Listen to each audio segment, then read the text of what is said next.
nhà bạc cắt nhà coi này bốn mình nhà sạch ngó mà này lốn lốn ra ta đây sẽ chấm rán nha nè chấm rán nhỏ này bông bông này nhẹ nhẹ nhẹ ở bông bông bên này đôi mực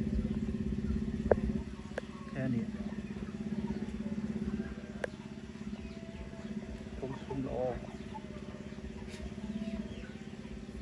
anh đi ba với lại bằng mơn phèm bông bông anh xong mà mấy mũi luôn rồi nó không thuộc là mũi na độc an này đá đấy ra bóng nhỉ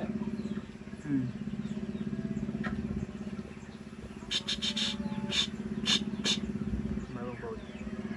nhận sách nó rồi anh đi ba với lại mà mơn kém thì anh áp chân